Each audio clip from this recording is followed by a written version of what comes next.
Hello guys, कैसे हैं आप सब लोग। हाजिर हूँ। लास्ट एपिसोड के एंड पे हमने देखा था रैन मिस्टर ट्रेडर के ऊपर अपने एक स्पेशल मूव के साथ अटैक करता है, लेकिन मिस्टर ट्रेडर अपनी सिर्फ एक उंगली के साथ ही उसके ब्लेड ऑफ एवोल्यूशन को रोक लेता है और कहता है, तुम्हें क्या लगता है कि तुम मुझे नुकसान पहुंचा सकते हो। मिस्टर ट्रेडर उसे कहता है, इस जालिम दुनिया में अगर तुम जरा सा भी हिचकिचाते हो किसी दूसरे को मारने से तो फिर वो तुम्हें मार डालेगा। इसलिए फाइट के दौरान कभी भी ये मत सोचना कि तुम्हारा दुश्मन बहुत ज्यादा वीक है। हमेशा अपने दुश्मन को बहुत ज्यादा टफ समझो और उसके साथ फाइट करो। और साथ ही मिस्टर ट्रेडर रैन के पेट में एक जबरदस्त घुटना मारता है जिससे वो नीचे गिर जाता है। मिस्टर ट्रेडर उसे कहता है, अपने दुश्मन को वीक समझना ये तुम्हारे दुश्मन की इंसल्ट है, इसलिए ऐसा कभी मत करना। रैन फिर से उठकर बैठ जाता है और कहता है, तुम कितनी देर से बकवास किए जा रहे हो, तुमने मुझे बहुत ज्यादा परेशान कर दिया है, अब मैं तुम्हें दिखाता हूँ कि मैं क्या कर सकता हूँ। लेकिन जैसे ही रैन अपने सामने की तरफ देखता है तो उसके सामने बहुत सारी बिल्डिंग्स होती हैं। रैन जो देखकर बहुत ज्यादा हैरान हो जाता है क्योंकि रैन को इस बात का पता भी नहीं चलता कब मिस्टर ट्रेडर उसे बिल्डिंग के अंदर से बिल्डिंग की छत पर ले आता है। रैन इस बात से काफी ज्यादा हैरान होता है। वो ऊपर की तरफ देखता है तो मिस्टर ट्रेडर ऊपर हवा में उड़ रहा होता है। वो उसे कहता है, हम दोनों का पावर डिफरेंस बहुत ज्यादा है, मैं तुमसे बहुत ज्यादा स्ट्रॉन्ग हूँ, अभी तक मैंने अपनी फुल पावर तुम्हें दिखाई ही नहीं। रैन कहता है, लेकिन ऐसा कैसे हो सकता है, ये हवा में कैसे उड़ सकता है। मिस्टर ट्रेडर उसे कहता है, तुम्हें देखकर लगता नहीं कि तुम मुझे हरा सकते हो क्योंकि तुम इतने ज्यादा स्ट्रॉन्ग नहीं हो, ना ही तुम हवा में उड़ सकते हो क्योंकि तुम्हें फाइट करने के लिए पहले मुझ तक पहुंचना पड़ेगा। लगता है कि मुझे तुम्हारे लिए टेस्ट को बहुत ज्यादा आसान करना पड़ेगा,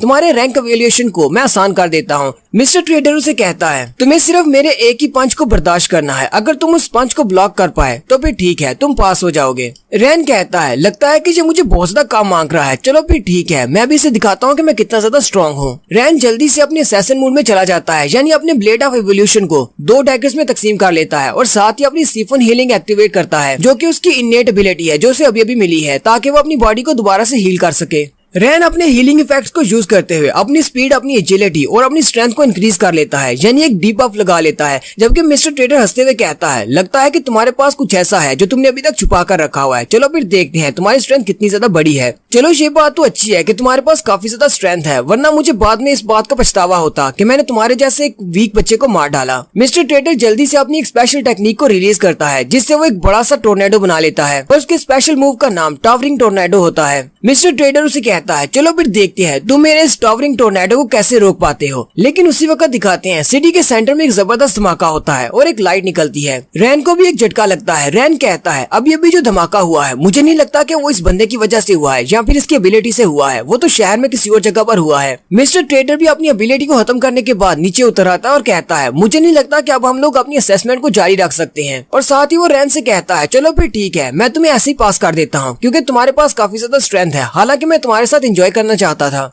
रैन उसे कहता है, क्या वाकई में तुमने मुझे पास कर दिया है, तो फिर जल्दी से बताओ मेरा रैंक क्या है। मिस्टर ट्रेडर उसे कहता है, मैं तो सिर्फ यहाँ पर तुम्हें चेक कर रहा हूँ कि तुम कितने ज्यादा स्ट्रॉन्ग हो, अगर तुम्हें वाकई में अपनी रैंकिंग को चेंज करवाना है तो तुम्हें नीचे जाकर टेस्ट देना होगा। यहाँ पर जो कुछ भी हुआ है उसे बस यही समझ लो कि मैं अपनी पर्सनल इंटरेस्ट के लिए तुम्हारे साथ कुछ मजे कर रहा था। अब जबकि तुमने सुन लिया है कि शहर के अंदर एक बहुत बड़ा धमाका हुआ है, इसलिए अब मेरी तुम्हारे अंदर कोई भी इंटरेस्ट नहीं रही, मैं उस तरफ जा रहा हूँ, अब तुम यहाँ से जा सकते हो। फिर मिस्टर ट्रेडर बिल्डिंग के किनारे पर जाकर खड़ा हो जाता है और वो नीचे देखता है तो नीचे एक पोर्टल होता है। वो रैन से कहता है, रैन यहाँ पर आओ, वो देखो सामने एक पोर्टल है, यहाँ पर एक डंजन ब्रेक हुई है। नेक्स्ट सीन एसोसिएशन के हेडक्वार्टर का दिखाया जाता है जहाँ पर बड़ी बड़ी स्क्रीन और मॉनिटर्स के ऊपर वो सारे लोग बैठे सबको एनालाइज कर रहे होते हैं। उन्हें पता चल जाता है कि एक सिटी गेट में डंजन ब्रेक हुई है। सारे लोग जल्दी से मेन हॉल में आ जाते हैं और कहते हैं, यहाँ पर क्या हो रहा है, यह अचानक से अलार्म क्यों बजने शुरू हो गए। उनमें से एक लड़की कहती है, मैंने अपने रिसोर्सेज से कंफर्म कर लिया है, ये एक डंजन ब्रेक है जो कि सेज मूड की है। यहाँ पर सेज मूड का मतलब ये है कि एक डंजन ब्रेक होती है जिसके अंदर से मॉन्स्टर्स बाहर निकलना शुरू हो जाते हैं और इंसानों पर अटैक कर देते हैं। वो उन सबसे कहती है, ये डंजन ब्रेक सिटी एच में हुआ है। बाकी के सारे स्टाफ वाले उसे कहते हैं, लेकिन ऐसा कैसे हो सकता है, हमने कुछ दिन पहले एनालिसिस किया था और ये सब कुछ तो 1 महीने के बाद होने वाला था। उनके मैनेजर उनसे कहते हैं, किसी को भी पैनिक होने की जरूरत नहीं, जल्दी से करो और अपने एनालिसिस को कंप्लीट करो। मॉनिटरिंग टीम वहाँ पर जाओ और जाकर सारी जगह का जायजा लो कि वहाँ पर सिचुएशन क्या है, जबकि बाकी के सारे डेटा को इकट्ठा करने की कोशिश करो। और जितने भी कम्युनिकेशन टीम वाले हैं वो सारे के सारे हंटर्स को ढूंढने में लग जाओ। जितने भी हंटर्स करीब हैं उन सबको वहाँ पर भेज दो मॉन्स्टर्स के साथ फाइट करने के लिए। चीफ जाओ भी ऑफिस में वापस आती है तो उसी वक्त एक बंदा भागता हुआ उसके पास जाता है और कहता है, चीफ जाओ आप वापस आ गई, एक बहुत बड़ी मुश्किल हो गई है, सीज मोड की एक डंजन ब्रेक हो गई है। हालांकि ये सिटी एच में 1 महीने के बाद होने वाला था, लेकिन ये आज ही हो गया है, अब हम लोग क्या करें, सिचुएशन बहुत ज्यादा बुरी है। चीफ साहब अपना बैग उसको पकड़ा देती है और कहती है, चलो जल्दी से commander and chief master do को कॉल करो और उन्हें बताओ मैं उनसे मिलने के लिए आ रही हूँ। चीफ जाओ सीधी लिफ्ट में चली जाती है और सोच रही होती है इस बार फिर से हम लोग लेट हो गए। लास्ट टाइम इस सेज मूड में हम लोग लेट हो गए थे और वहाँ पर बहुत सारे लोग मारे गए थे। काश इस बार वैसा ना हो, हम लोग इस सिचुएशन को संभाल लें और मॉन्स्टर्स इंसानों को ना मार पाए। नेक्स्ट सीन फिर से बिल्डिंग के ऊपर का दिखाया जाता है। रैन उसे कहता है क्या तुम वाकई में सेज मूड की बात कर रहे हो? सेज मूड तो उसी को कहते हैं ना जिसमें डंजन ब्रेक हो जाती है और उसके अंदर से बहुत सारे मॉन्स्टर्स बाहर निकलते हैं और इंसानों पर अटैक कर देते हैं। लेकिन एसोसिएशन के डेटा के मुताबिक सेज मूड तो 1 महीने के बाद स्टार्ट होने वाला था। मिस्टर ट्रेडर उसे कहता है इस सारी बात का तुमसे कोई भी ताल्लुक नहीं, हो सकता है कि हमारे डेटा में कोई एरर हो या फिर हमसे कोई गलती हो गई हो इस सारी की असेसमेंट करने में। मिस्टर ट्रेडर अपने आप में सोच रहा होता है हालांकि मुझे भी नहीं पता कि सेज मूड 1 महीने पहले क्यों शुरू हो गया, लेकिन ये बहुत बड़ी मुश्किल है। हमारे पास जितने भी एस रैंक के हंटर्स थे वो सारे तो ग्रे गेट को क्लियर करने के लिए गए हुए हैं, इसलिए यहाँ पर अब कोई भी एस रैंक का हंटर नहीं है। अब हम लोग क्या करेंगे? लेकिन साथ ही वो हंसते हुए रैन की तरफ देखता है और कोई प्लान बना लेता है और साथ ही उसे कहता है बच्चे तुम मेरे साथ आओ। रैन उसे कहता है तुम्हें क्या हुआ, तुम मुझे कहाँ पर लेकर जा रहे हो? पहले तो तुम यहाँ से जाने वाले थे। मिस्टर ट्रेडर उसे कहता है तुम्हारे साथ फाइट करके मुझे बहुत ज्यादा अच्छा लगा, तुम्हारी स्ट्रेंथ काफी ज्यादा तेजी से बढ़ रही है और तुम काफी ज्यादा स्ट्रॉन्ग भी हो चुके हो, लेकिन तुम्हारा रैंक बहुत ज्यादा लो है। तुम अपने इस रैंक के साथ द सी ऑफ फॉरगेटफुलनेस के लिए रजिस्टर नहीं कर पाओगे, इसलिए मैं चाहता हूँ कि तुम अभी वहाँ पर जाओ और अपनी एवोल्यूशन को कंप्लीट करो और अपने रैंक को हाई करके आओ। रैन उसके साथ जाना नहीं चाहता, लेकिन फिर भी उसे खींचते हुए लेकर जा रहा होता है और कहता है हमारे इस एसोसिएशन की बिल्डिंग के तीसरे फ्लोर के ऊपर एक पोर्टल है, वो तुम्हें सीधा स्काई टावर में लेकर जाएगा। स्काई टावर में जाने के बाद वहाँ पर बहुत सारे फ्लोर्स हैं, जितने फ्लोर तक तुम उसको क्लियर कर पाओगे वही तुम्हारा रैंक होगा। एक बार तुमने इसको क्लियर कर लिया, जहाँ तक तुम इसको क्लियर करोगे तुम वापस अपनी मर्जी से स्काई टावर में दाखिल हो सकते हो जब तक तुम चाहो। मिस्टर ट्रेडर उसे कहता है मैं तुम्हें वहाँ पर जाने का अनरिस्ट्रिक्टेड पासवर्ड दे देता हूँ, तुम वहाँ पर अपनी मर्जी से आ जा सकोगे, कोई तुम्हें नहीं रोकेगा। तुम जाकर स्काई टावर को क्लियर करो, जब तक कि सी ऑफ फॉरगेटफुलनेस डंजन ओपन नहीं हो जाती तब तक वापस मत आना। रैन उसे कहता है जरा रुको, मेरा सिस्टम कोई नोटिस वार्निंग दे रहा है। वो उसे कहता है हाँ मुझे भी पता है, मेरा सिस्टम भी दे रहा है। रैन अपने सिस्टम की विंडो ओपन करता है तो उसमें एक स्पेशल नोटिस होता है जो कि हंटर एसोसिएशन वालों की तरफ से होता है। उसे कहा जाता है कि सिटी एच में डंजन ब्रेक हुआ है जो कि 1 महीने बाद होने वाला था। सेज मूड एक्टिवेट हो चुका है और वहाँ पर सिटी में बहुत सारे मॉन्स्टर्स हैं।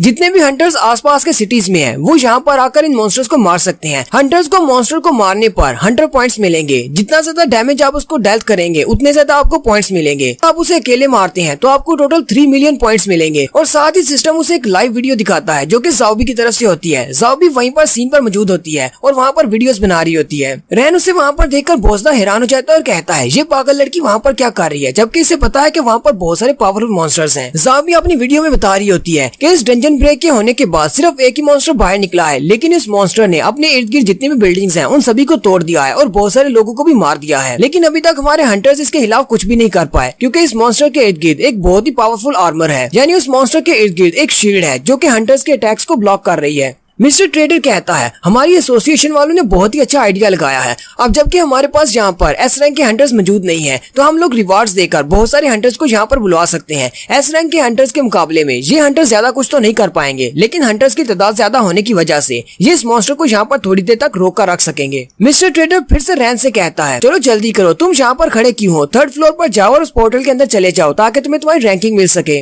लेकिन रैन अभी भी वीडियो देख रहा होता है। ज़ॉम्बी कहती है मेरे कंधे पर चोट लगी है, लेकिन ये एक बहुत ही छोटी सी चोट है। आप लोगों के लिए मैं यहाँ पर वीडियो बनाती रहूंगी ताकि आप लोगों को लाइव स्ट्रीम मिलती रहे। रैन जी सारी वीडियो देखने के बाद मिस्टर ट्रेडर से कहता है प्लीज मुझे माफ कर देना, लेकिन मैं अभी के लिए रैंकिंग के लिए नहीं जा सकता। रैन उसे कहता है मुझे नहीं पता कि तुम कौन हो, तुमने मेरे साथ फाइट की और उसके बाद तुमने मुझे स्काई टावर की चाबी भी दे दी कि मैं वहाँ पर अपनी मर्जी से जा सकता हूँ। इसके लिए तुम्हारा बहुत बहुत शुक्रिया, लेकिन अभी मैं रैंकिंग के लिए वहाँ पर नहीं जा सकता। मुझे पोर्टल पर जाना है और सेज मॉन्स्टर को मारना है। मिस्टर ट्रेडर हंसते हुए कहता है कहीं तुम्हें उस छोटी लड़की की फिक्र तो नहीं हो रही जिसने तुम्हारे साथ डंजन को क्लियर किया था? रैन उसे कहता है नहीं, मुझे उस लड़की की कोई भी परवाह नहीं, मैं तो वहाँ पर सिर्फ पॉइंट्स हासिल करने के लिए जा रहा हूँ। फिर रैन वहाँ से चला जाता है। Next scene commander in chief master डू का दिखाया जाता है जो कि अपने पौधों को पानी दे रहे होते हैं। चीफ जाओ भी वहाँ पर आती है और कहती है मास्टर डू क्या आप यहाँ पर हैं? मास्टर डू से कहते हैं लिटिल जाओ तुम यहाँ पर क्या करने के लिए आए हो? मुझे लगता है कि तुम यहाँ पर सिटी एच में होने वाले सेज मोड ब्रेक के बारे में बात करने के लिए आई हो। चीफ जाओ मास्टर डू से कहती है क्या मैं आपसे जान सकती हूँ क्या आपका इस बारे में क्या ख्याल है? मास्टर डू से कहते हैं तुम तो काफी ज्यादा होशियार हो, मुझे लगता है कि तुम मुझसे इन्फॉर्मेशन निकलवाने की कोशिश कर रही हो। चलो कोई बात नहीं, हम दोनों एक ही ऑफिस में काम करते हैं, मैं तुम्हें बता सकता हूँ। मास्टर डू से कहते हैं हम लोगों ने कोई भी प्लान तैयार नहीं किया हुआ क्योंकि हमें पता था कि 1 महीने के बाद ये सेज मूड होने वाला है, लेकिन ये डंजन बहुत ही जल्दी ब्रेक हो गई है। हो सकता है कि हमारा सिस्टम खराब हो गया हो, हमारे सिस्टम ने डेटा ठीक तरह से एनालाइज नहीं किया, इसलिए ये सब कुछ हो रहा है। और जहाँ पर हमारे रिस्पॉन्स प्लान की बात है, हम लोगों लोगों ने पहले से ही रिवार्ड देकर बहुत सारे हंटर्स को वहाँ पर बुलवा लिया है, क्योंकि पॉइंट्स हासिल करने के चक्कर में बहुत सारे छोटे हंटर्स वहाँ पर आ जाएंगे और इस मॉन्स्टर को थोड़ी देर के लिए वहाँ पर रोक कर रखेंगे। बस कुछ दिनों की बात है, उसके बाद हमारी मेन अटैक फोर्स यहाँ पर आ जाएगी। फिर हमारे एस रैंक के हंटर्स आगे बढ़ेंगे और इन सारे मॉन्स्टर्स को मार देंगे। चीफ जाओ मास्टर डू की बात सुनने के बाद सोच रही होती है, अगर हम लोग इसी तरह करते रहे तो मुझे नहीं लगता कि हम लोग बच पाएंगे, क्योंकि सेज मोड के अंदर से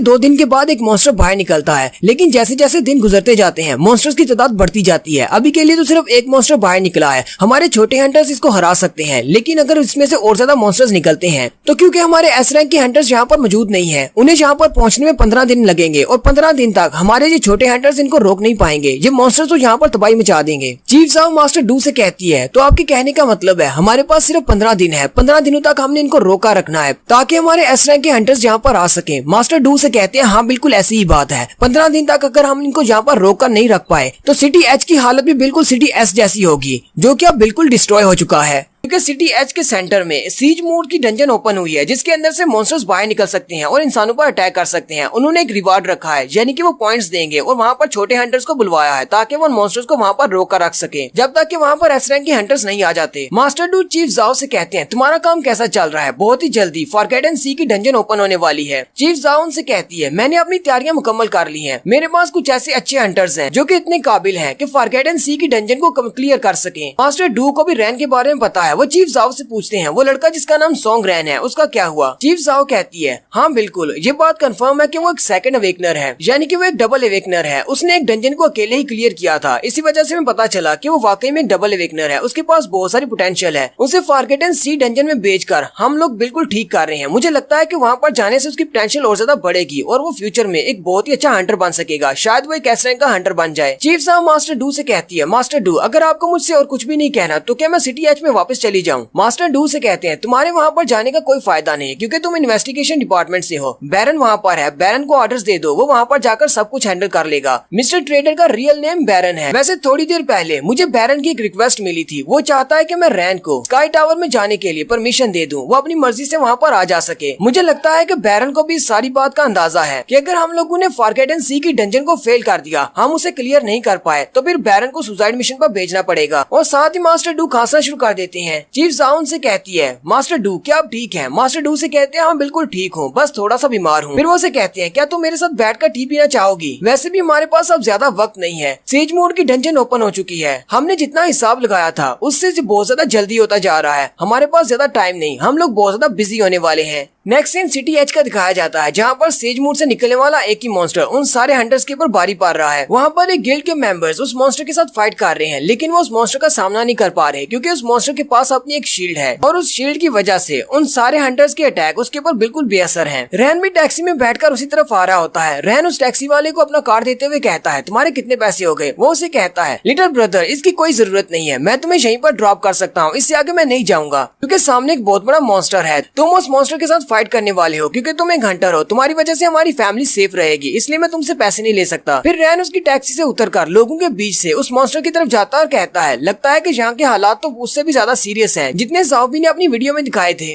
सामने एक बड़ा सा जाइंट मॉन्स्टर खड़ा होता है। रैन कहता है, तो ये वो जाइंट मॉन्स्टर है जो कि सीज मोड में से निकला है। रैन कहता है, ये तो बहुत ही बड़ा है, और साथ ही वो अपनी असैसिन फार्म को एक्टिवेट करते हुए अपने दोनों डैगर्स निकाल लेता है। रैन जैसे उस पर अटैक करने के लिए आगे बढ़ने लगता है, वो सामने एक बिल्डिंग के अंदर देखता है। एक बिल्डिंग की खिड़की में एक छोटी सी लड़की खड़ी होती है और वो बड़ा सा जाइंट मॉन्स्टर भी अपने बड़े से बैट के साथ उस बिल्डिंग को तोड़ रहा होता है। जैसे वो मॉन्स्टर उस बड़ी सी बिल्डिंग को हिट करता है, वो बिल्डिंग टूट जाती है और वो बच्ची उसके अंदर से नीचे की तरफ गिर जाती है। रैन को कुछ भी समझ नहीं आ रही होती। रैन कहता है, अब मैं क्या करूँ, मैं उस बच्ची को कैसे बचा सकता हूँ? उसी वक्त डार्की भागता हुआ आता है। डार्की बड़ी ही स्पीड के साथ भागता हुआ आगे की तरफ जाता है और एक जबरदस्त जंप लगाता है और साथ ही हवा में वो अपनी वेयरवुल्फ फॉर्म में चला जाता है और उस बच्ची को कैच करके नीचे उतर आता है। रैन कहता है, चलो शुक्र है डार्की ने इस बच्ची को बचा लिया। साथ ही वो पीछे की तरफ देखता है तो ज़ाओबी वहीं पर खड़ी होती है। ज़ाओबी उसे कहती है, मुझे पता था तुम यहाँ पर जरूर आओगे। साथ ही वो उसकी वीडियो भी बना रही होती है। ज़ाओबी अपनी ऑडियंस से कहती है, डार्की के लिए डोनेशन भेजना मत भेजिएगा, डार्की ने अभी अभी एक बच्ची को बचाया है। रैन ज़ाओबी से पूछता है, ज़ाओबी क्या तुम ठीक हो? वो उसे कहती है हाँ मैं बिल्कुल ठीक हूँ। ये मॉन्स्टर बहुत ज्यादा पावरफुल था। फाइट के दौरान मुझे भी छोटी सी चोट लग गई, मेरा बाजू जख्मी हो गया है। हालांकि मैं उस मॉन्स्टर के साथ फाइट नहीं कर रही, सिर्फ वीडियोस बना रही हूँ, लेकिन फिर भी मैं जख्मी हो गई हूँ। क्या तुम देख सकते हो मेरे बाजू पर जख्म है? वो आगे बढ़ता है और जल्दी से उसके बाजू को पकड़कर हील करना स्टार्ट कर देता है। ज़ाओ भी शर्माना शुरू कर देती है। रैन उससे पूछता है सीज मॉन्स्टर के अगेंस्ट फाइट कैसी चल रही है? वो उसे कहती है मुझे नहीं लगता कि हमारे हंटर्स उसके सामने टिक पाएंगे, क्योंकि ये सारे लो लेवल के हंटर्स हैं और वो सीज मोड का मॉन्स्टर है। जैसे ही हंटर एसोसिएशन वालों ने अनाउंसमेंट की थी, उसके बाद बहुत सारे हंटर्स यहाँ पर आ गए। उन्होंने यहाँ पर आकर एक असल टीम बनाई और इसके ऊपर अटैक किया, लेकिन साथियों ने पता चल गया कि इस मॉन्स्टर को हराना इतना ज्यादा आसान नहीं होगा। ये मॉन्स्टर बहुत ज्यादा पावरफुल है। सीज मोड का जो मॉन्स्टर है ये बहुत ज्यादा पावरफुल है। ये पावरफुल इसलिए है क्योंकि इसके इर्द गिर्द एक शील्ड है जो कि इसे प्रोटेक्ट कर रही है। हमारे फिजिकल अटैक्स और हमारे मैजिक अटैक्स दोनों ही इसके सामने बेकार है। हम अभी तक इस बात का सुराग नहीं लगा पाए कि हम इसकी शील्ड को कैसे डिस्ट्रॉय करें। अगर इसकी शील्ड को डिस्ट्रॉय नहीं किया गया तो इसको नहीं मारा जा सकता। रैन कहता है तो इसका मतलब इसके इर्द गिर्द एक शील्ड है। मुझे लगता है कि मैं इसकी शील्ड को ब्रेक कर सकता हूँ। वो डार्की से कहता है डार्की मेरी हेल्प करो। रैन कहता है मैं भागता हुआ उसकी तरफ अटैक करने के लिए आगे बढ़ूंगा। तुम दोनों को अपनी हेल्प की मदद से मुझे ऊपर की तरफ भेजना होगा। जितना ऊंचा तुम मुझे भेज सकते हो उतना ऊंचा। ज़ाओ भी उसे कहती है कहीं तुम पागल तो नहीं होगे? वो मॉन्स्टर बहुत ज्यादा स्ट्रॉन्ग है, तुम उसका सामना नहीं कर पाओगे। रैन उसे कहता है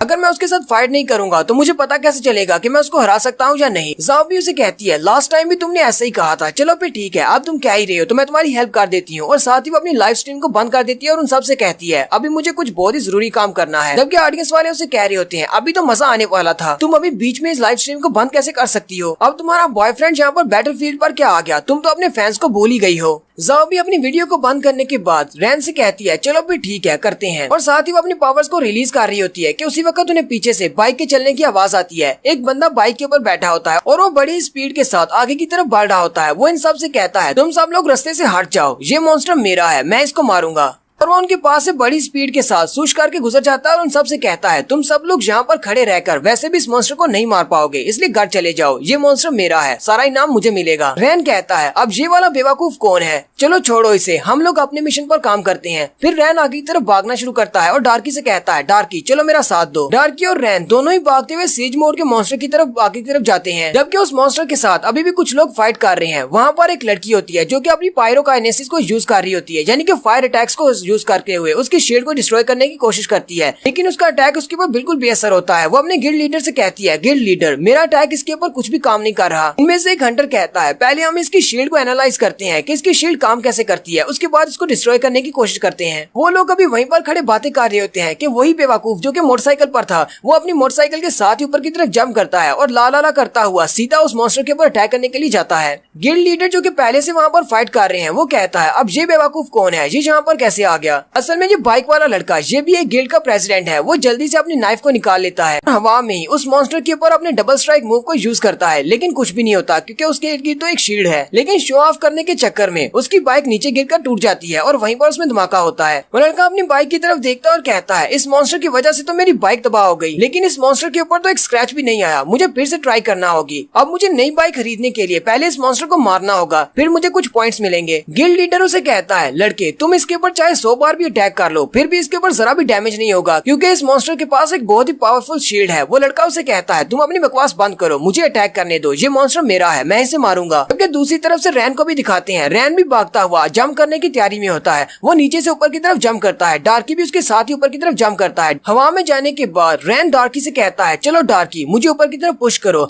डार्की अपना हाथ ऊपर की तरफ करता है। रैन उसके हाथ के ऊपर अपना पाँव रखते हुए ऊपर की तरफ पुश करते हुए एक डबल जंप करता है। रैन जो कि सीधा उड़ता हुआ उस बॉस मॉन्स्टर की तरफ जा रहा होता है और कहता है मुझे नहीं पता कि इसकी शील्ड कैसे काम करती है, लेकिन शायद मेरे डैगर्स के अटैक्स की वजह से इसकी शील्ड टूट जाए। जबकि वहीं पर वो सुरख बालों वाला लड़का भी नीचे से उसके पाँव पर अटैक कर रहा होता है और कहता है ये मॉन्स्टर मेरा है, मैं किसी को भी नहीं लेने दे सकता, मुझे जल्दी से इसे मारना होगा। रैन जंप करते हुए उस मॉन्स्टर के करीब पहुंच जाता है और जैसे ही अपने डैगर्स उसकी बॉडी में दंसाने लगता है वहाँ पर एक शील्ड होती है। रैन कहता है मेरे डैगर्स तो उसकी शील्ड के अंदर दंस ही नहीं रहे, लेकिन साथ ही उसके पास विंडो ओपन होती है और कहा जाता है कि तुम्हारा प्रिसाइज अटैक वाला मूड एक्टिवेट हो चुका है। और जैसे ही उसका वो मूड एक्टिवेट होता है उसके डैगर्स उसकी शील्ड के अंदर दंस जाते हैं। रैन के डैगर्स उसकी शील्ड के अंदर जाने की वजह से उसकी शील्ड टूट जाती है और रैन का डैगर उसके कंधे में दंस जाता है, जिससे उस बेचारे का ब्लड निकलना शुरू हो जाता है। वो मॉन्स्टर चिल्लाना शुरू कर देता है और साथ ही वो मॉन्स्टर एक जबरदस्त चीख मारता है जिससे रैन नीचे की तरफ गिर जाता है, लेकिन साथ ही उस मॉन्स्टर की शील्ड भी टूट जाती है। रैन जो कि ऊपर से नीचे की तरफ गिर रहा होता है। ज़ाओ भी जल्दी से डार्की से कहती है डार्की आगे बढ़ो और रैन को गिरने से बचाओ। डार्की बड़ी स्पीड के साथ आगे बढ़ता है और रैन को गिरने से बचा लेता है।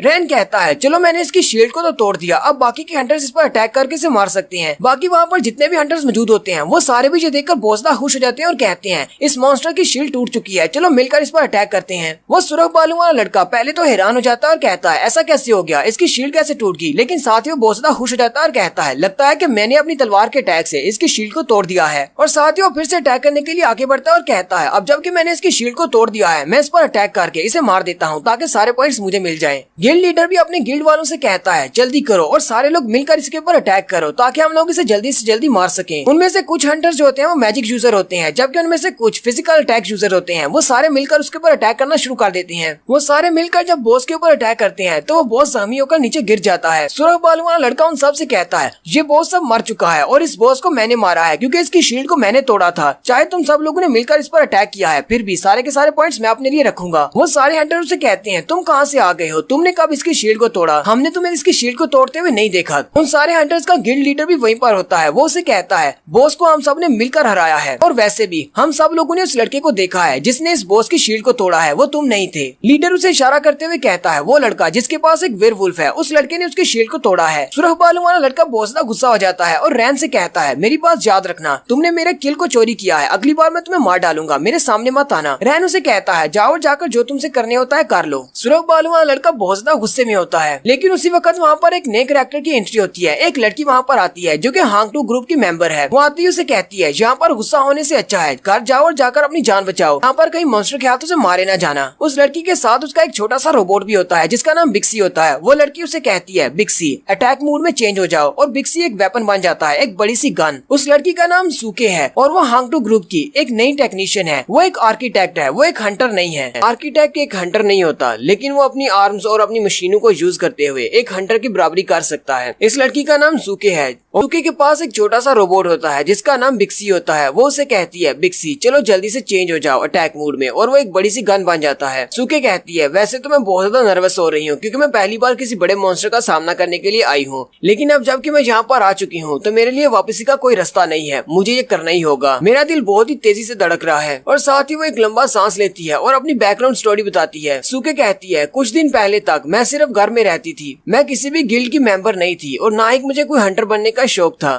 कुछ दिन पहले का सीन दिखाते हैं। सूके अपने घर वापस आती है और अपने भाई को आवाज देती है, लेकिन उसका भाई घर पर नहीं होता। सूके कहती है मेरा भाई अभी तक वापस क्यों नहीं आया, वो तो सिर्फ एक डंजन में गया था जो कि एक नॉर्मल रैंक की डंजन थी, फिर अभी तक वो वापस क्यों नहीं आया। सूके अपना मोबाइल निकालती है और अपने भाई को कॉल करती है, लेकिन उसका भाई कॉल पिक नहीं करता और उसे कहा जाता है कि थोड़ी देर बाद कॉल करना क्योंकि अभी तक राब्ता मुमकिन नहीं है। यहीं पर उसके भाई की तस्वीर दिखाते हैं। इसका भाई वही लड़का है जो कि उस दिन कुल्हाड़ा लेकर बड़े बॉस को मारने के लिए सबसे पहले आगे बढ़ा था और बॉस ने सबसे पहले उसी को मारा था। सूके काफी ज्यादा परेशान हो जाती है और कहती है अब तो काफी देर हो चुकी है, मेरा भाई अभी तक वापस नहीं आया, कहीं ऐसा तो नहीं कि डंजन के अंदर कोई एक्सीडेंट हो गया हो। सूके कहती है मुझे यहाँ पर परेशान होने की जरूरत नहीं, मुझे कुछ न कुछ करना होगा, जो मैं कर सकती हूँ वो तो मैं करूंगी। हालांकि अभी तक हंटर एसोसिएशन वालों की तरफ से रेड के बारे में कोई भी इन्फॉर्मेशन नहीं आई, लेकिन अगर मैं उनके सिस्टम को हैक कर लेती हूँ तो मैं इस इन्फॉर्मेशन को जान सकती हूँ। फिर सूके एक रूम की तरफ चली जाती है जहाँ पर उसने पूरा सिस्टम लगाया होता है, बहुत सारे कंप्यूटर एलसीडीज पड़े होते हैं। क्योंकि सूके एक टेक्नीशियन है इसलिए वो किसी भी चीज को हैक कर सकती है। वो अंदर जाकर अपनी चेयर पर बैठ जाती है और कहती है मैं हंटर एसोसिएशन की वेबसाइट को हैक कर लेती हूँ, जिससे मुझे पता चलेगा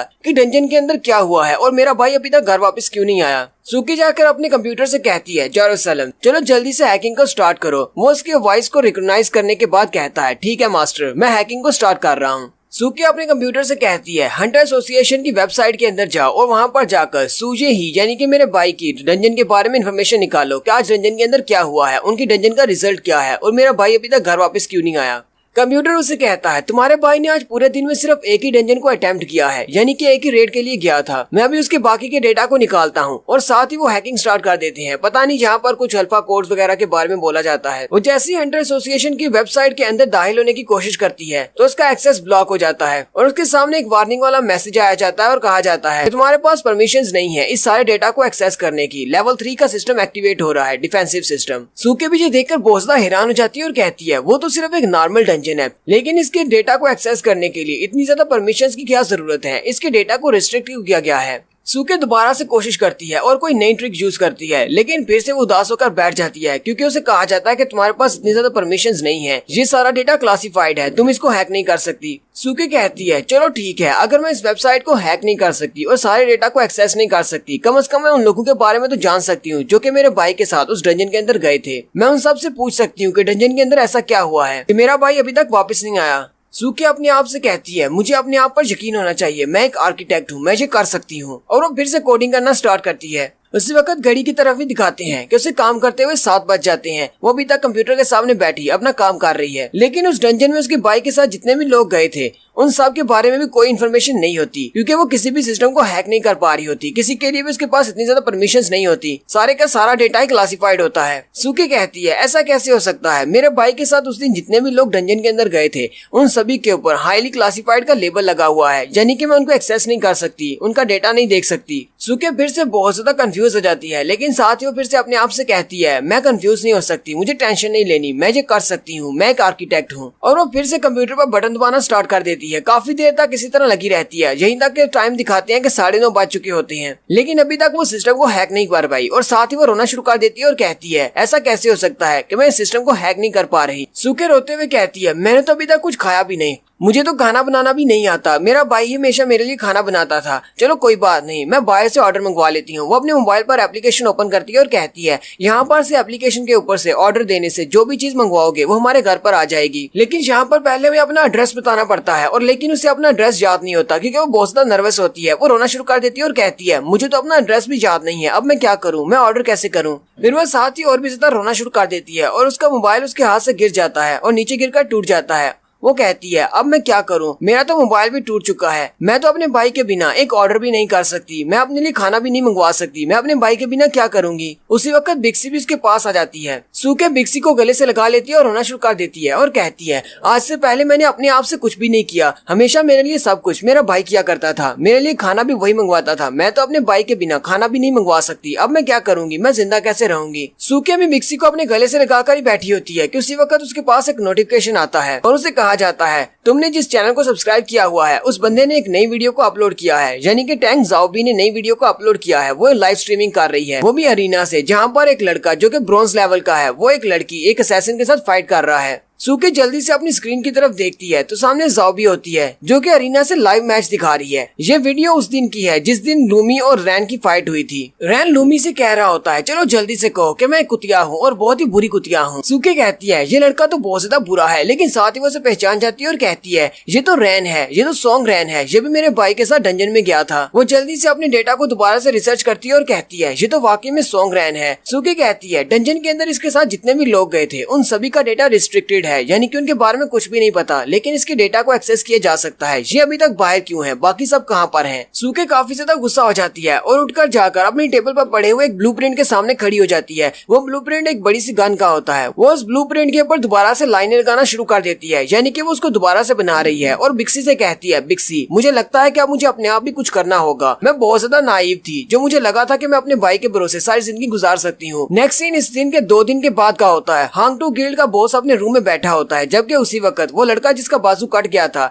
मिस्टर ट्रेडर ने जिसके ऊपर अटैक किया था, वो बॉस के पास आता है और कहता है बॉस एक लड़की तुमसे मिलने के लिए आई है। वो कहती है कि वो हमारे ग्रुप को ज्वाइन करना चाहती है। वो लड़की कहती है कि वो एक आर्किटेक्ट है। बॉस उसकी बात सुनने के बाद हंसना शुरू कर देता है। वो लड़का उसे कहता है बॉस क्या हुआ, क्या कोई मसला है, क्या उसे वापस भेज दूं? बॉस ने कहता है नहीं, उसे अंदर आने दो। ये तो बहुत ही ज्यादा इंटरेस्टिंग बात है कि एक आर्किटेक्ट हमारे पास खुद चल कर आया है। एक आर्किटेक्ट बहुत ज्यादा जरूरी होता है। जहाँ पर हंटर्स होते हैं वहाँ पर आर्किटेक्ट्स भी साथ होते हैं। आर्किटेक्ट्स अपनी मशीन्स और अपनी गन्स की मदद से अटैक करते हैं, जबकि हंटर्स अपनी सोल पावर के साथ अटैक करते हैं। हंटर्स को जो नेचुरल गिफ्ट मिला है, यानी कि उनके पास नॉर्मल इंसानों से स्ट्रेंथ बहुत ज्यादा होती है, लेकिन आर्किटेक्ट्स जो कि अपने आप को हंटर बनाना चाहते हैं वो अपनी मशीनों का सहारा लेते हैं, अपने रोबोट्स का सहारा लेते हैं। इस दुनिया में हंटर से ज्यादा नॉर्मल लोग हैं और नॉर्मल लोग मॉन्स्टर्स के साथ फाइट करने में बिल्कुल भी इंटरेस्टेड नहीं होते। तुम ऐसा कह सकती हो कि 1000 में से सिर्फ 5 ऐसे लोग होंगे जो कि आर्किटेक्ट होंगे, जो अपनी साइंस एंड टेक्नोलॉजी को यूज करते हुए इन मॉन्स्टर्स के साथ फाइट करना चाहते हैं। मुझे तो ये बात बहुत ज्यादा इंटरेस्टिंग लग रही है कि एक आर्किटेक्ट हमारे पास आई है, चलो जल्दी से उसे अंदर भेज दो। सूके अंदर आकर खड़ी हो जाती है। बॉस उसे कहता है तो तुम हमारे गिल्ड को ज्वाइन करना चाहती हो और तुम एक आर्किटेक्ट हो? सूके उसे कहती है हाँ बिल्कुल ऐसी ही बात है। बॉस कहता कहता है मुझे ये बात बताओ, तुम हमारे ही गिल्ड को क्यों ज्वाइन करना चाहती हो? सूके उसे कहती है मैं सॉन्गरैन की वजह से तुम्हारे इस गिल्ड को ज्वाइन करना चाहती हूँ, क्योंकि मेरा भाई सॉन्गरैन के साथ एक डंजन रेड पर गया था, लेकिन सॉन्गरैन वापस आ गया, बाकी सब लोग वापस नहीं आए। मुझे नहीं पता मेरा भाई कहाँ पर है, और उस डंजन के अंदर जो कुछ भी हुआ है, मेरे भाई के साथ जो कुछ भी हुआ है, वो सब कुछ सॉन्गरैन ने किया है। सॉन्गरैन का नाम सुनते ही बॉस काफी ज्यादा खुश हो जाता है, क्योंकि वो भी इस रैन के साथ बदला लेना चाहता है। मैं यहाँ पर हांगटू गिल्ड को ज्वाइन करने के लिए इसलिए आई हूँ क्योंकि मुझे लगता है कि तुम लोग भी रैन को मारना चाहती हो। रैन ने वीडियो के अंदर तुम्हारे एक मेंबर को बहुत ज्यादा ह्यूमिलिएट किया था और सबके सामने हांगटू ग्रुप की बहुत ज्यादा बेइज्जती कर दी। बॉस उसकी बात सुन के काफी ज्यादा खुश हो जाता है और कहता है चलो अभी ठीक है, तुम हमारे गिल्ड को ज्वाइन कर सकती हो। मैं तुम्हें दो बातें बताता हूँ। पहली बात तो ये है हमारे पास जितनी इन्फॉर्मेशन है उसे ये सारी इन्फॉर्मेशन मिस्टर ट्रेडर से मिली है। बॉस उसे कहता है उस डंजन के अंदर जो कुछ भी हुआ था वो सब कुछ हमें पता है। उस डंजन के अंदर सॉन्गरैन के अलावा जितने भी थे वो सारे के सारे लोग मारे गए हैं, उनमें से कोई भी जिंदा नहीं है, तो तुम्हारा भाई भी मर चुका है। सूके उसकी बात सुनने के बाद रोना शुरू कर देती है और कहती है आए मेरे भाई की मौत कैसे हुई, डंजन के अंदर क्या हुआ था? बॉस उसे कहता है हमें इन सारी डिटेल्स के बारे में नहीं पता, क्योंकि हमारे इन्फॉर्मेशन वाले बंदे ने सारी डिटेल्स नहीं दी, लेकिन मुझे इतना पता है कि बाकी सारे लोगों के मरने के बाद सॉन्गरैन जब उस डंजन के अंदर से बाहर निकला तो वो पहले से बहुत ज्यादा स्ट्रॉन्ग हो चुका था। वो लड़का जो कि पहले एक वीक हीलर हुआ करता था, अब वो हमारी एक असैसिन लूमी को भी हराने के काबिल हो चुका है। बॉस उसे कहता है हमारे गिल्ड का मोटो ये है कि हम लोग दूसरों के खिलाफ खड़े होते हैं, जो भी हमारे खिलाफ खड़ा होगा हम उसे मार देते हैं और अपने लोगों की हमेशा हिफाजत करते हैं, यही हमारा मोटो है। तुम्हें भी इसी रूल को फॉलो करना होगा, हमेशा हांगटू ग्रुप को बचाना होगा। सॉन्गरैन को मारने के लिए तुम्हें किसी पर्सनल रीजन की जरूरत नहीं है। सॉन्गरैन ने हमारे एक मेंबर को मारा है, यानी कि लूमी को मारा है, इसलिए हम लोग उसको मारेंगे क्योंकि उसने हमारे एक मेंबर को डिस्ग्रेस किया है। अगर तुम हमारे ग्रुप के रूल्स को फॉलो करना चाहती हो तो फिर ठीक है, मैं तुम्हें यहाँ पर वेलकम करता हूँ, तुम हमारे हांगटू गिल्ड को ज्वाइन कर सकती हो। सूके उसे कहती है मैं तुम्हारे गिल्ड को ज्वाइन करूंगी अगर इस सब का ताल्लुक यानी कि मेरे भाई की मौत का ताल्लुक उस लड़के सॉन्गरैन के साथ है, तो फिर ठीक है, मैं सॉन्गरैन को अपने हाथों से मारना चाहूंगी। सूके जैसी वहाँ से जाने लगती है, बॉस उसे कहता है हाँ ये बात ठीक है कि मैंने तुम्हें कह दिया है कि तुम हमारे इस ग्रुप को ज्वाइन कर सकते, लेकिन मैं फिर भी तुमसे कहना चाहता हूँ कि तुम हमारी रेड्स को ज्वाइन करो ताकि तुम्हें कुछ एक्सपीरियंस हासिल हो सके। तुम्हारे पास 1 महीने का टाइम है, हमारी डंजन रेड्स को ज्वाइन करो और एक बी रैंक की हंटर बनकर दिखाओ ताकि तुम्हें बहुत सारे कंट्रीब्यूशन पॉइंट मिल सके। क्या तुम ऐसा कर सकती हो? सूके उसे कहती है ठीक है, मैं तुम्हारी डंजन रेड्स को ज्वाइन करने को तैयार हूँ। सूके वहाँ से चली जाती है और कहती है अब तुम्हें परेशान होने की जरूरत नहीं, मैं तुम्हारे गिल्ड को ज्वाइन करूंगी। अब मैं वो छोटी लड़की नहीं रही जो कि सिर्फ घर में बैठकर रिसर्च करती है, अब मुझे फील्ड में जाकर अपनी भाई की मौत का बदला लेना है। वही लड़का बॉस के पास आता है जो कि लूमी का दोस्त था। वो बॉस से कहता है बॉस क्या आपको लगता है कि ये लड़की वाकई में हमारे ग्रुप को ज्वाइन करने के लायक है? बॉस उसे कहता है तुम्हें किस बात की चिंता है? लूमी का दोस्त कहता है नहीं मुझे किसी बात की चिंता नहीं, मैं तो बस ऐसे ही पूछ रहा हूँ।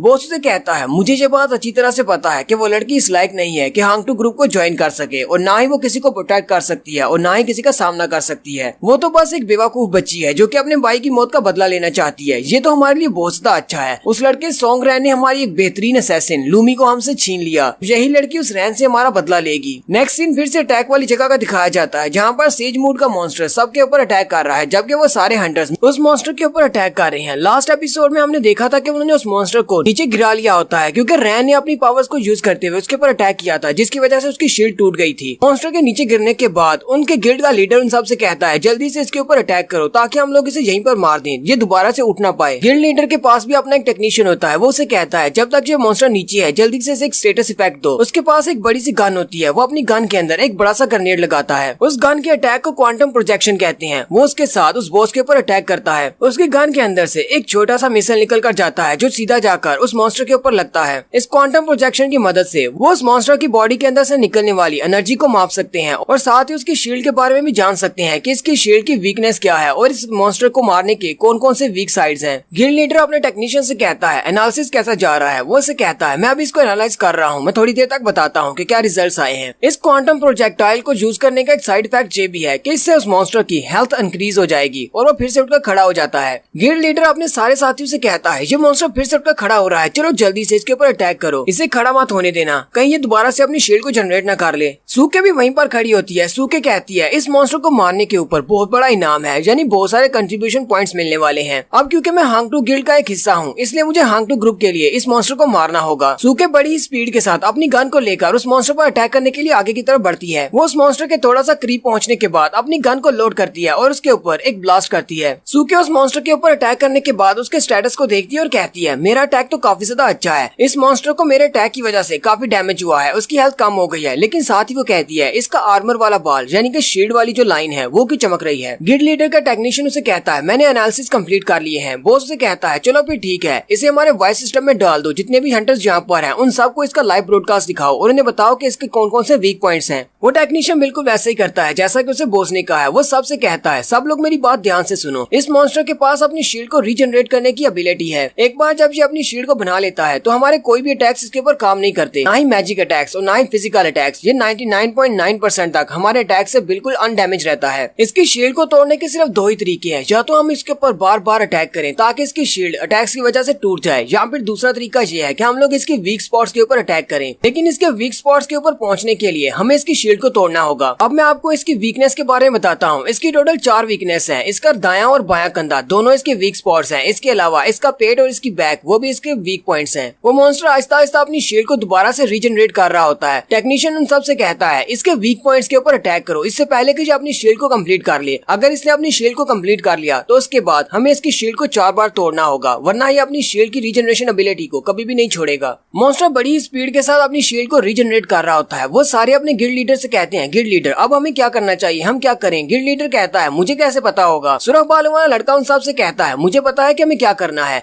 इस लड़के ने पहली बार इसकी शील्ड को तोड़ा था, तो क्यों ना इसी लड़के को फिर से आगे भेजो और इसे कहो कि उसकी शील्ड को तोड़ दे। वो सारे भी उसकी बात सुनने के बाद कहते हैं हाँ इसी लड़के ने उस शील्ड को तोड़ा था, तो हम लोग इससे फिर से कह सकते हैं। वो उसे कहते हैं जाओ जाकर उसकी शील्ड को तोड़ दो। रैन उनसे कहता है मैं इसकी शील्ड को दोबारा नहीं तोड़ सकता। वो सारे उसकी बात सुनने के बाद हैरान हो जाते हैं और कहते हैं लेकिन ऐसा क्यों, तुमने पहली बार उसकी शील्ड को तोड़ा था, क्या तुम दोबारा नहीं कर सकते। रैन कहता है नहीं, मैंने कहा मैं ऐसा नहीं कर सकता। रैन उन सबको बताता है कि उस बॉस की शील्ड को तोड़ने के लिए मैंने जो स्किल यूज किया था वो एक पैसिव स्किल है। मतलब कि जब मॉन्स्टर बहुत ज्यादा वीक होगा तुम लोग बार बार उसके ऊपर अटैक करोगे और इतना ज्यादा वीक होगा कि मेरा स्किल अपने आप एक्टिवेट हो जाएगा। इसके अलावा मेरे पास और कोई रास्ता नहीं है अपने स्किल को एक्टिवेट करने का। पहले तुम लोगों को उस मॉन्स्टर को बहुत ज्यादा वीक करना होगा बार बार अटैक करके, और इस वक्त मेरे पास कोई भी एक्टिव स्किल नहीं है और मुझे नहीं लगता कि मैं इस बॉस मॉन्स्टर को 2000 तक इसकी एचपी लो कर सकता हूँ, यानी कि इतना इसको डैमेज पहुंचा सकता हूँ। वो सारे लोग उसकी बात सुनकर बहुत ज्यादा हैरान हो जाते हैं और कहती हैं क्या तुम्हारे पास कोई एक्टिव स्किल नहीं है, क्या तुम एक हंटर हो। लगता है तुम एक ब्रोंज रैंक के हंटर हो, लेकिन फिर भी तुमने उसकी शील्ड को कैसे तोड़ दिया था। वो सारे हंसना शुरू कर देते हैं और कहते हैं इसका मतलब तुम तो एक बेकार हंटर हो, तुम्हारे पास सिर्फ एक ही पैसिव स्किल है जो कि वीकनेस के लिए है। हालांकि वो स्किल काफी ज्यादा अच्छा है, शायद तुम लकी थे इसलिए तुम्हें वो स्किल मिल गया। उन सब का गिल्ड लीडर उन सब से कहता है इस लड़के का मजाक उड़ाना बंद करो, इस लड़के के पास जो स्किल है वो बहुत ज्यादा स्पेशल है, ये बात तो हमें अच्छी तरह से पता है। चलो अब जल्दी से आगे बढ़ो और उस बॉस के ऊपर अटैक करो ताकि हम लोग उसे वीक कर सकें, तो शायद ये लड़का फिर से अपने स्किल को एक्टिवेट कर सकता है। वहीं पर एक लड़की मैजिशियन खड़ी होती है। वो उसे कहती है अगर तुम्हें अपने स्किल को एक्टिवेट करने के लिए एक क्रिटिकल स्ट्राइक की जरूरत है तो मैं इस मॉन्स्टर के ऊपर एक क्रिटिकल डीबफ लगा सकती हूँ। वहीं पर एक और हंटर होता है जिसके पास एक बड़ी सी तलवार होती है। वो रैन से कहता है हाँ मैं भी तुम्हारी हेल्प कर सकता हूँ, मेरे पास फिजिकल अटैक्स हैं। बाकी के हंटर्स भी उसे कहते हैं हाँ हम लोग भी तुम्हारी हेल्प करेंगे, हम सब लोग उस मॉन्स्टर को वीक कर देंगे ताकि तुम्हारा स्किल एक्टिवेट हो सके। सुरख बालों वाला लड़का कहता है ये क्या कर दिया, मैंने तो फिर से इस लड़के की हेल्प कर दी, मुझे तो लगा था कि इस लड़के की बहुत ज्यादा इंसल्ट हो जाएगी। गिल्ड लीडर अपने सारे साथियों से कहता है चलो फिर ठीक है, सब लोग मिलकर इस लड़के की हेल्प करो ताकि इसके स्किल को एक्टिवेट किया जा सके। जैसे ये उसकी शील्ड को तोड़ देगा उसके बाद सब लोग मिलकर उस मॉन्स्टर को मार डालेंगे। रैन कहता है चलो फिर ठीक है, ऐसे ही करते हैं।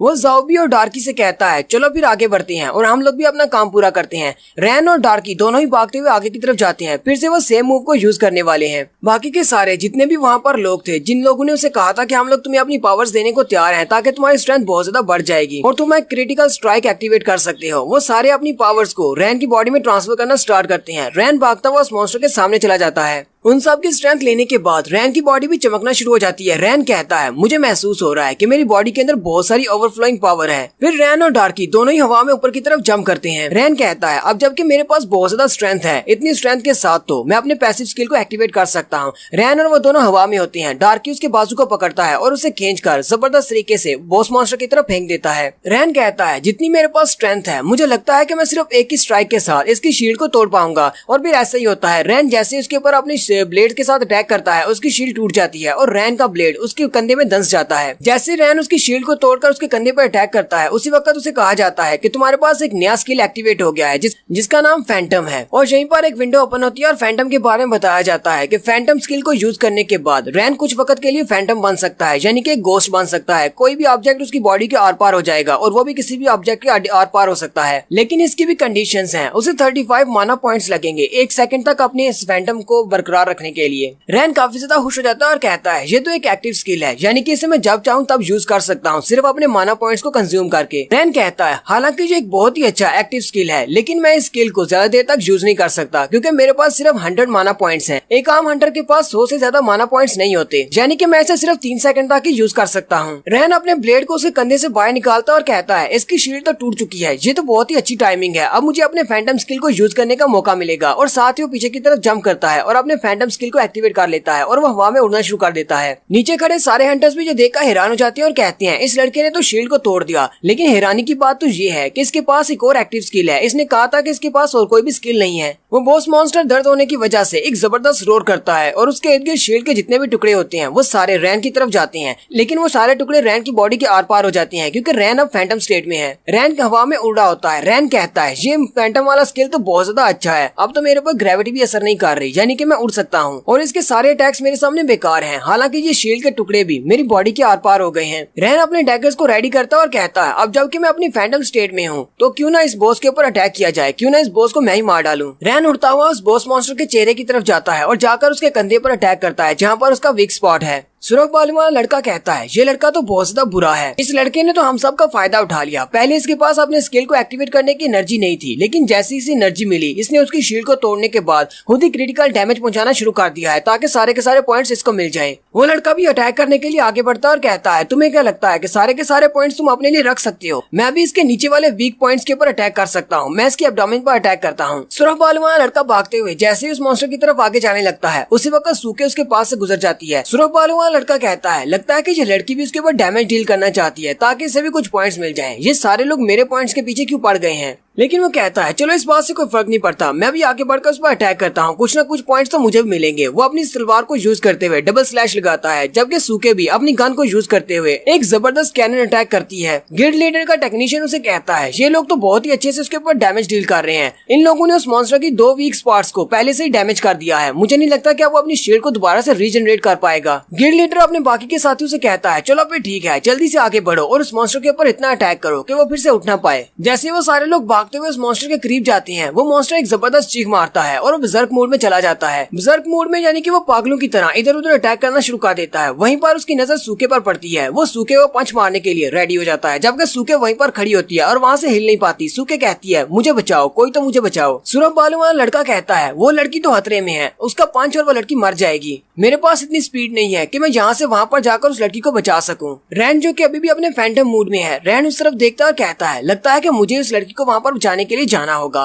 रैन जल्दी से अपने दोनों डैगर्स को मिलाकर वापस से अपने पास ब्लेड ऑफ एवोल्यूशन बना लेता है, यानी कि वो वापस से अपनी उसी हीलर वाली फॉर्म में आ जाता है क्योंकि जब डैगर्स उसके पास होते हैं तब वो एक असैसिन होता है, जब उसके पास ब्लेड ऑफ एवोल्यूशन होता है तब वो एक हीलर होता है। रैन अपने ब्लेड ऑफ एवोल्यूशन को लेकर उस मॉन्स्टर के बाजू के ऊपर चला जाता है। रैन उस मॉन्स्टर के बाजू के ऊपर अपने ब्लेड ऑफ एवोल्यूशन को धंसा देता है और साथ ही अपने स्किल को एक्टिवेट करता है जो कि पेट्रीफाई है, यानी कि उसके बाजू को पत्थर बना देता है। देखने वाले भी जो देखकर बहुत ज्यादा हैरान हो जाते हैं और कहते हैं इस लड़के के पास तो डबल फॉर्म है, ये एक असैसिन भी है और ऊपर से ये सिंगल फॉर्म भी यूज कर सकता है। और साथ ही वो लोग जो देखकर बहुत ज्यादा हैरान हो जाते हैं कि जैसे इस लड़के ने अपनी तलवार को उस मॉन्स्टर के बाजू में धंसाया, उस मॉन्स्टर का बाजू स्लो होता जा रहा है जैसे कि वो पत्थर का बन गया है। जैसे ही उस मॉन्स्टर का बाजू पत्थर का बन जाता है, रैन अपनी स्वर्ड से उसके ऊपर अटैक करते हुए उसके पत्थर के बाजू को तोड़ देता है, जबकि वहीं पर नीचे सूखे खड़ी होती है। वो पंच सीधा उसी की तरफ आने वाला होता है लेकिन रास्ते में ही उसका हाथ पूरा डिस्ट्रॉय हो जाता है। सूखे भी ये देखकर बहुत ज्यादा हैरान हो जाती है और कहती है ये लड़का तो बहुत ज्यादा अमेजिंग है, इस लड़के ने मेरी जान बचा ली, इसके पास और कितनी ज्यादा ऐसे पैसिव स्किल्स हैं। रैन भी नीचे उतर आता है और सूखे से कहता है अगली बार तुम्हें अपना ख्याल खुद ही रखना होगा, मैं तुम्हें बचाने के लिए नहीं आऊंगा। और रैन फिर से भागता हुआ उस मॉन्स्टर पर अटैक करने के लिए आगे चला जाता है। अब क्योंकि उस मॉन्स्टर का एक बाजू भी कट चुका है। वो सुरख बालों वाला लड़का कहता है, लगता है कि अब ज्यादा खतरा नहीं बचा, अब मैं आगे बढ़कर इस पर अटैक कर सकता हूँ। गिल्ड लीडर भी अपने गिल्ड वालों से कहता है, अब जबकि मॉन्स्टर इतना ज्यादा पावरफुल नहीं रहा, तुम सब लोग आगे बढ़कर इस पर अटैक करो। और वो सारे चीते चलाते हुए आगे चले जाते हैं और मॉन्स्टर पर अटैक करना स्टार्ट करते हैं। फिजिकल अटैक यूजर्स उसकी टांगों पर अटैक कर रहे होते हैं, जबकि मैजिशियंस अपने मैजिक को यूज करते हुए उसे इलेक्ट्रिक शॉक्स देते हैं। वो सारे लोग मिलकर उस बेचारे मॉन्स्टर की तो हालत ही बुरी कर देते हैं। उस मॉन्स्टर की पूरी बॉडी से ब्लड निकल रहा होता है। रैन क्योंकि अपने फैंटम स्किल को यूज करते हुए ऊपर उड़ सकता है, रैन ऊपर वाली साइड से उस पर अटैक कर रहा होता है। रैन के पास विंडो ओपन होती है और उसे कहा जाता है कि तुमने मॉन्स्टर को मार दिया है। फिर उसे रिवार्ड के तौर पर 164 पॉइंट्स मिलते हैं। उस मॉन्स्टर के मरने के बाद वो सारे बहुत ज्यादा खुश हो जाते हैं। उनमें से एक हंटर कहता है, यहाँ से मुझे जो रिवार्ड मिला है वो तो मेरी 6 महीने की सैलरी के बराबर है। आज तो बहुत ही बड़ा हाथ मारा है हम सब ने। रैन भी उस मॉन्स्टर को मारने के बाद काफी ज्यादा खुश होता है, क्योंकि रैन को भी काफी सारे पॉइंट्स मिले हैं। रैन अपने चश्मा उतारता है और फिर से लगाकर जैसे वहाँ से जाने लगता है, सुरख बालों वाला लड़का आगे बढ़ता है और उसे कहता है, ब्रदर जरा मेरी बात सुनो। रैन उसे कहता है, हाँ बोलो क्या कहना है। वो उसे कहता है, हम सब लोग इस मॉन्स्टर को मारने के बाद काफी ज्यादा थक चुके हैं, तो क्यों ना हम सब लोग मिलकर किसी होटल में चले और वहाँ पर इकट्ठे बैठकर कुछ खाते पीते हैं। हम सब लोगों ने मिलकर इस जीत को हासिल किया है और जश्न मनाते हैं। सुरख बालों वाला लड़का उन सब से कहता है, तुम सब लोग इस बारे में क्या सोचते हो? क्या तुम सब लोग मेरे साथ होटल में चलकर खाना पीना करना चाहोगे? मैं भी एक गिल्ड का लीडर हूँ और मैं भी अपने लिए कुछ नए गिल्ड मेंबर्स ढूंढ रहा हूँ। फिर वो उस लड़की से कहता है, सूखे से,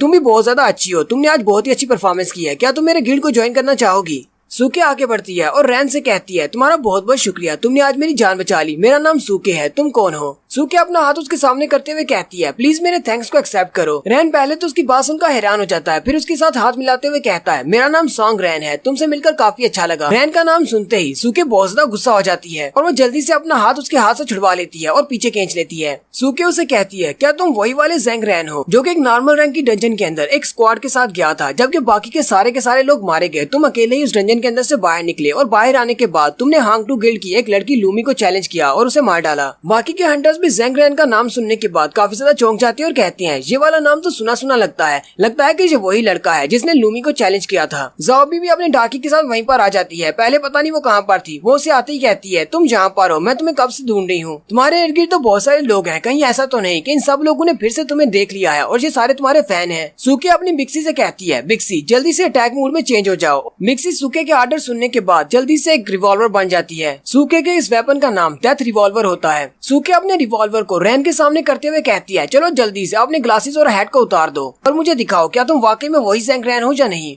रैन थोड़ी देर के लिए हैरान हो जाता है। रैन को कुछ भी समझ नहीं आ रही होती कि आखिर ये लड़की चाहती क्या है, इसने उसके सामने अपनी गन को क्यों तान लिया है। ज़ॉबी भी जल्दी से अपनी छड़ी को निकाल लेती है और कहती है, तुम्हें क्या हो गया, लगता है कि तुम पागल हो गई हो। सूखे ज़ॉबी से कहती है, पीछे ही रहो, अगर तुम आगे बढ़ी तो मैं इस लड़के के सर में एक बड़ा सा होल कर दूंगी। बाकी के सारे हंटर भी उस तरफ देखना शुरू कर देते हैं और कहते हैं, जरा उस तरफ देखो, उस लड़की ने एक लड़के के ऊपर गन तानी हुई है। ये लड़का तो वही है जिसने यहाँ पर इस मॉन्स्टर को मारने में हमारी बहुत ज्यादा हेल्प की है। फिर उस लड़की ने उसके ऊपर गन क्यों तानी हुई है, चलो चल कर देखते हैं। लगता है कि लड़की पागल हो चुकी है, वो नॉर्मल नहीं लग रही, चलो वहाँ पर चल के देखते हैं। वो सारे हंटर्स जैसे ही सूखे को रोकने के लिए आगे बढ़ने लगते हैं, वो उन सबसे चिल्लाकर कहती है, सभी लोग पीछे रहो, अगर तुम सब लोग आगे बढ़े तो मैं इस लड़के के सर में एक बड़ा सा छेद कर दूंगी। रैन उसे कहता है, अच्छा ठीक है, मैं अपनी हैट को उतार देता हूँ, तुम्हें गुस्सा करने की जरूरत नहीं है। रैन अपनी हैट को भी उतार देता है और साथ ही अपना चश्मा भी उतार देता है। सूखी उसका असली वाला चेहरा देखने के बाद और भी ज्यादा गुस्सा हो जाती है और कहती है, तो तुम वाकई में वही हो, तुम ही ज़ेंग रैन हो। सूखे रैन से कहती है, चलो अब जल्दी से बताओ, डंजन के अंदर ऐसा क्या हुआ था? मेरा भाई तुम्हारे साथ डंजन में गया था, तुम वहाँ से जिंदा वापस आए, लेकिन मेरा भाई जिंदा नहीं आया। वो दोबारा से चिल्लाकर उसे कहती है, चलो जल्दी से बोलना शुरू करो, वहाँ पर क्या हुआ था? रैन कहता है, ये नाम सुना सुना लगता है कि मैंने इसके भाई का नाम पहले सुना है। उसी वक्त उसे याद आता है, इसका भाई तो वही लड़का है जो कि सबसे पहले अपने बड़े से कुल्हाड़ी को लेकर हिडन बॉस को मारने के लिए आगे बढ़ा था और वही सबसे पहले हिडन बॉस के हाथों से मारा गया था। रैन उसकी तरफ देखकर सोच रहा होता है, इतनी रेंज से अगर ये मुझ पर अटैक करती है तो मेरे पास बचने का कोई चांस नहीं है। अगर मैं अपने फैंटम स्किल को भी यूज करता हूँ तो वो भी थोड़ी देर के लिए रहेगा। मुझे नहीं पता कि ये लड़की कब शूट करेगी, लेकिन मुझे इस बात की समझ नहीं आ रही कि मैं इसके सवाल का जवाब कैसे दूं। हालांकि मैंने उन सबको वहाँ पर मरते हुए देखा है, वो सारे के सारे हिडन बॉस के हाथों से मारे गए हैं। उनमें से ज्यादातर तो मुझे बचाते हुए मारे गए, लेकिन लास्ट पर मैंने उस हिडन बॉस को मार डाला और उन सब लोगों की मौत का बदला ले लिया। लेकिन मैं इस बात को इस लड़की को कैसे एक्सप्लेन कर सकता हूँ कि इसका भाई वहाँ पर मारा गया। रैन अपने आप में सोच रहा होता है, अब मैं क्या करूँ, मैं तो एक बड़ी मुश्किल में पड़ गया हूँ। क्या मुझे इसे बता देना चाहिए या फिर नहीं? क्या मैं इसे ये बताऊँ कि वो सारे लोग मेरी वजह से मारे गए हैं, हालांकि वो सब लोग मुझे वहाँ पर प्रोटेक्ट कर रहे थे। अगर मैं उनके साथ वहाँ पर नहीं होता, क्योंकि मैं एक कर्स्ड हीलर हूँ, यानी कि एक श्रापित हीलर हूँ, मेरी वजह से वो सब लोग बहुत ज्यादा स्लो हो गए। हम लोग वहाँ से वापस आ रहे थे। अगर हम लोग वहाँ पर नहीं रुकते, उस मॉन्स्टर के साथ फाइट नहीं करते, तो सारे लोग खुशी वापस घर आ जाते। रैन सूके से कहता है, सूके मुझे माफ कर दो, तुम्हारा भाई उस डंजन के अंदर मारा गया, लेकिन ये सारी मेरी गलती नहीं थी। हालांकि मैं भी वहीं पर था, उस मॉन्स्टर का मेरे साथ भी सामना हुआ था, लेकिन मैं तुम्हें सारी बात नहीं बता सकता। सूके आगे से रोना शुरू कर देती है और उसे कहती है, मेरा भाई मुझे वापस दो, और साथ ही वो अपनी गन को उसके सामने करते हुए ट्रिगर को दबा देती है। वहाँ पर जबरदस्त गन की आवाज आती है, यानी कि गोली चलने की आवाज आती है।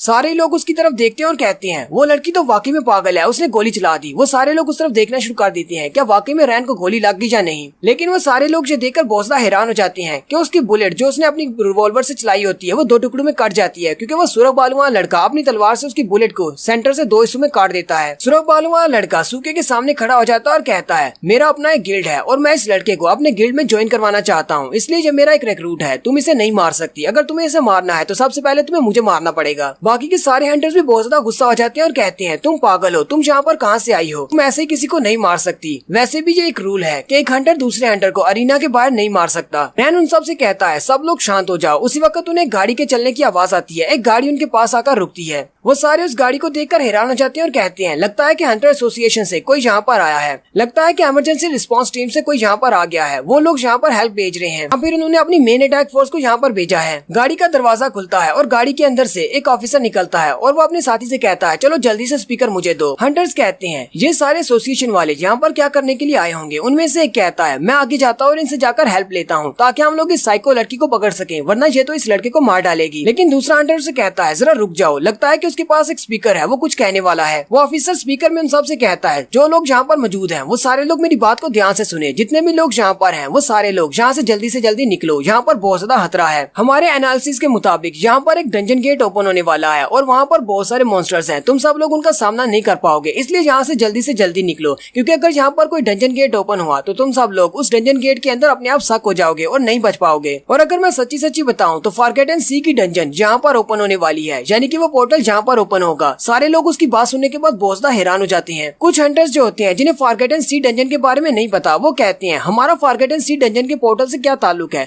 हमने अभी भी एक मॉन्स्टर को मारा है, हम लोग तो वैसे भी यहाँ से चले जाएंगे, कोई पोर्टल यहाँ पर ओपन होता है तो उसे ओपन होने दो। अरे इस सारे ऐलान का हमसे क्या ताल्लुक है। उनका गिल्ड लीडर चिल्लाकर उन सब से कहता है, तुम सब लोग बहुत बड़े बेवकूफ हो, चलो जल्दी से यहाँ से निकलो, तुम्हें फॉरगेटन सी वाली डंजन के बारे में नहीं पता, क्योंकि अगर यहाँ पर कोई पोर्टल ओपन होता है तो इसका मतलब इसके इर्द गिर्द जितनी भी चीजें हैं वो सारी उस पोर्टल के अंदर चली जाएंगी। साथ ही उस मॉन्स्टर को दिखाते हैं, वो अपना हाथ ऊपर की तरफ उठाता है और अपनी चेस्ट में डालकर अपने आप को मार डालता है। और साथ ही सी ऑफ फॉरगेटन के बॉस मॉन्स्टर को भी दिखाते हैं, जो कि अपनी डंजन के अंदर बैठा होता है। उसकी आंखों की तरफ दिखाते हैं, वो अपनी आंखें खोलता है और एक पोर्टल को एक्टिवेट करता है। हंटर एसोसिएशन वाले जो लोग यहाँ पर आए थे वो भी ये देखकर बहुत ज्यादा हैरान हो जाते हैं और कहते हैं, आखिर ये मॉन्स्टर क्या कर रहा है, ये तो थोड़ी देर पहले मर चुका था।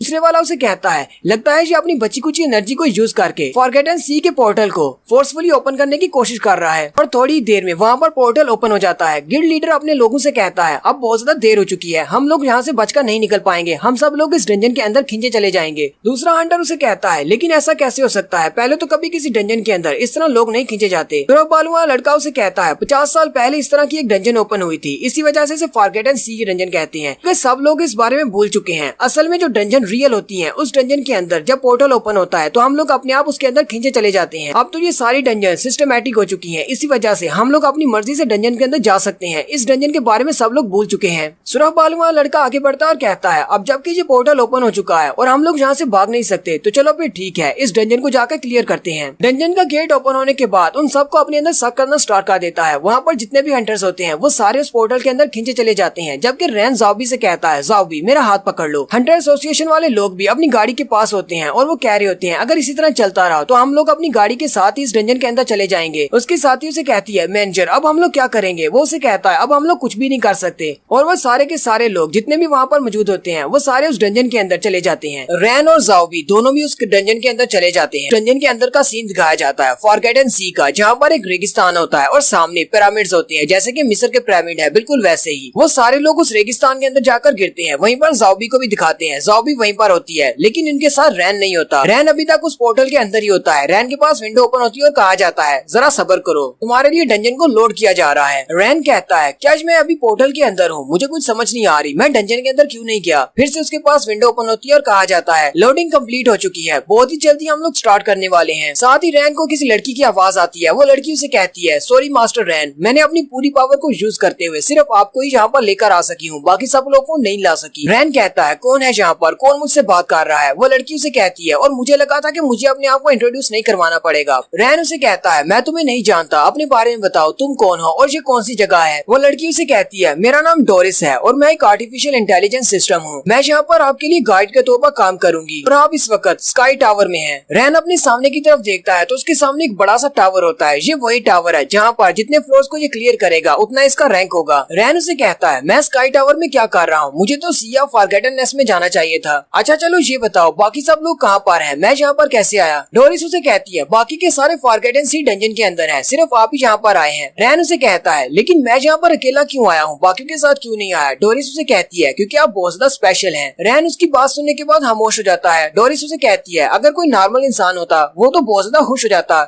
रैन उसे कहता है मुझे नहीं लगता कि मुझे इस सब बात से फर्क पड़ता है कि मैं स्पेशल हूँ या नहीं। डोरिस उसे कहती है मैं ये बात अच्छी तरह से जानती हूँ, क्या आप इस सच के बारे में जानना चाहते हैं कि आपकी माँ के साथ क्या हुआ था, आपकी माँ की मौत कैसे हुई। रैन जो कि आगे की तरफ चलता जा रहा होता है वो ये बात सुनने के बाद वहीं पर रुक जाता है और कहता है तुम्हें मेरी माँ की मौत के बारे में क्या कुछ पता है। डोरिस उसे कहती है मुझे सब कुछ पता है, यहाँ पर ऐसी कोई भी बात नहीं है जो कि डोरिस से छुपी हुई हो। डोरिस को यह भी पता है कि आप स्पेशल ट्रेनिंग कर रहे हैं ताकि आप अपने आप को स्ट्रॉन्ग बना सके। ये सब कुछ इसलिए है क्योंकि उस दिन डंजन के अंदर आपकी सारी की सारी टीम मारी गई थी सिर्फ आपको छोड़कर। और डोरिस ये भी जानती है कि कुछ देर पहले एक लड़की ने आपके ऊपर गन तानी हुई थी, वो आपको मारना चाहती थी क्योंकि उसका भाई आपकी वजह से मारा गया। ऐसा उसे लगता है कि आप भी उस रंजन के अंदर थे और आपकी वजह से उसका भाई मारा गया है। डोरिस उसे कहती है तुम्हारे चेहरे के एक्सप्रेशन ऐसा दिखाते हैं जैसे तुम्हें इस बात से कोई फर्क नहीं पड़ता, बहुत ज्यादा शांत हो, लेकिन मुझे पता है कि अंदर से तुम बहुत ज्यादा जल रहे हो। तुमने अपने सारे दोस्तों को अपनी आंखों के सामने मरता हुआ देखा है, उन सब की मौत का भार तुम्हारे कंधों पर है, इसलिए तुम हमेशा ऐसी कोशिश करते हो कि तुम अपने आप को इतना ज्यादा स्ट्रॉन्ग बना सको कि तुम्हारे होते हुए दोबारा कोई ना तुम्हारे सामने मरे। इसी वजह से शायद तुमने उस असैसिन लड़की जो कि हांगटू ग्रुप की मेंबर थी जिसका नाम लूमी था उसको भी चैलेंज किया था। रैन उसे कहता है बस करो, मुझे ये सब कुछ जानने में दिलचस्पी नहीं, मुझे बस इतना बताओ तुम मुझे यहाँ पर क्यों लेकर आई हो।